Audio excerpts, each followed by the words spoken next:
Il y a dans la solitude, solitude des nuits, temple de la pensée, des astres de la nuit, éclats mystérieux. Vous êtes beaux et doux pour notre âme oppressée, lorsque le calme immense enveloppe les cieux. Vous êtes beaux et doux, sommeil des monts sublimes, anges qui, dans l'azur, ouvrez vos yeux brûlants, vieux aigles dont les nids penchent sur les abîmes, noirs monarques des glaciers blancs. Mais, plus belle et plus douce, aux splendeurs, une femme mêle à vos feux lointains les splendeurs de son âme, et dominant vos fronts de son front radieux, élève loin de vous un vol audacieux.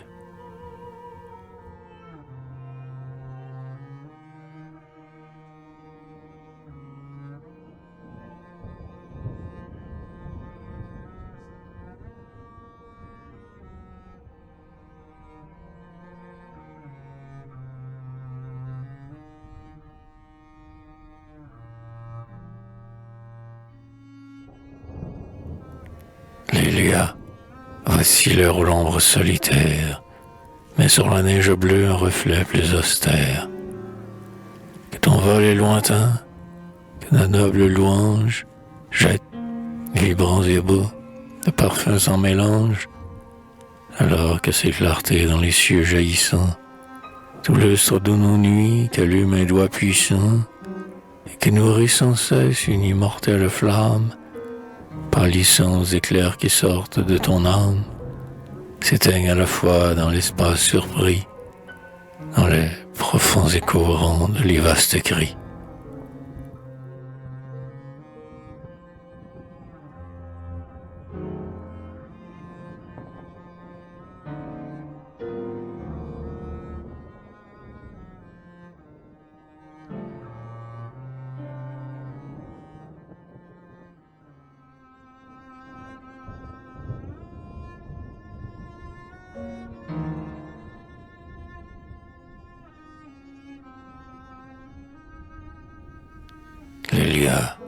Lélia, tes sublimes pensées s'abattent maintenant sur leurs ailes brisées par l'éclair souverain. Aigle déchu mais beau, meurtri comme l'archange, dont l'orgueil fit pâlir la divine phalange, tu gardes son dédain. Lélia, pauvre âme inconsolée, cœur éteint, lys flétri dans l'humaine vallée, signe exilé des cieux. Ah, pleure et doucement incline ta jeune aile pour reposer bien loin de ta voûte éternelle ton essor gracieux. Lélia, merveille étincelante, ton souvenir, ainsi qu'une lame brûlante, se grave dans les cœurs. Météore éclatant qui jaillit dans notre ombre, âme faite d'airain, âme implacable et sombre, tu maîtrises tes pleurs. Lélia, l'amour et l'harmonie se posaient sur ton front en guirlande infinie, de grâce et de beauté. Leurs accents se berçaient sur des flots de lumière.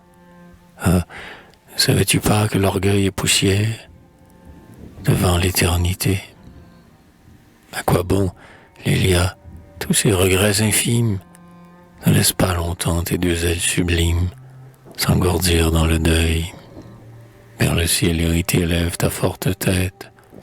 Le courage n'est beau qu'au sein de la tempête. Le génie est l'orgueil.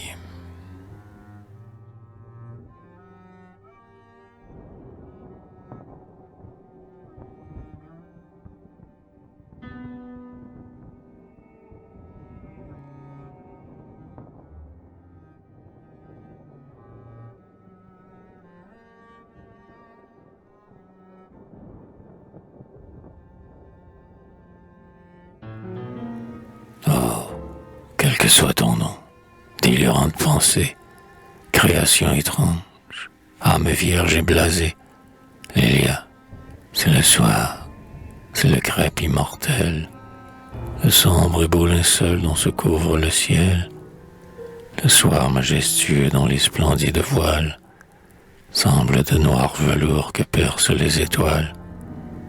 Lélia, voici l'heure où le monte vers d'or, de rayons inconnus s'illuminant encore, antiques et fiers géants aux épaules charnues, à la pose d'airain, dans les finis des nues, dresse ses cheveux blancs et son front dévasté, roi des déserts glacés de l'immensité. Ô femme, les vivants dorment. Un grand silence par l'air et sur les monts abaisse une aile immense. Tu sembles de son pied étreindre terre et cieux. Quelques aigles, parfois, planent, silencieux, mais, tournoyant bientôt en spirale pressée, disparaissent ainsi que de grandes pensées. Oh Lélia, tandis qu'au bras d'un lourd sommeil, les hommes sont muets, ton âme prend l'éveil. Le regard sombre et fier, du pied foulant l'abîme, qui flamboie en la nuit, par le calme sublime. Tu marches, forte et belle, et ta pensée en feu, comme un astre exilé remonte au sein de Dieu. Cœur éteint, brûlant, mystère, être inouï, dont le regard d'amour d'audace éblouit. Ah, quel que soit ton nom, aigle des solitudes, au front prodigieux, chargé d'inquiétude, idole de Sténio, notre cœur de crème nord, être sublime et beau qui pense quand tout dort, les yeux fixés longtemps dans l'espace indicible, dont la splendeur saisit d'un élan invincible, comme un aimant divin ta noble émotion, et te laisse plonger en contemplation. Ah, quel que soit ton nom, salut, âme infinie, d'orgueil et de beauté, d'amour et de génie. Toujours, quand ma pensée, avec mélancolie, retourne à ces moments que jamais on oublie, à l'âge où le soleil resplendit dans le cœur, où toute voix est douce et n'a rien de moqueur, où l'on aime, à travers le prisme de la joie, l'horizon souriant qui dans les pleurs se noie. Alors le souvenir, cet intime enchanteur, ramène sous mes yeux tout mon premier bonheur. Puis, de l'aile essuyant les pleurs de ma souffrance, réunit le passé si doux à l'espérance, et, m'entr'ouvrant les cieux, évoque devant moi leur image à tous deux. Ô ma mère, c'est toi. Et je dis, n'est-il pas, sur cette ingrate terre, de dévouement sans borne, tendre et doux mystère, une étoile propice et qui, soudain, nous luit, quand, avec des sanglots, nous marchons dans la nuit, un céleste parfum qui berce nos misères, et dont la sève, amour, est au cœur de nos mères.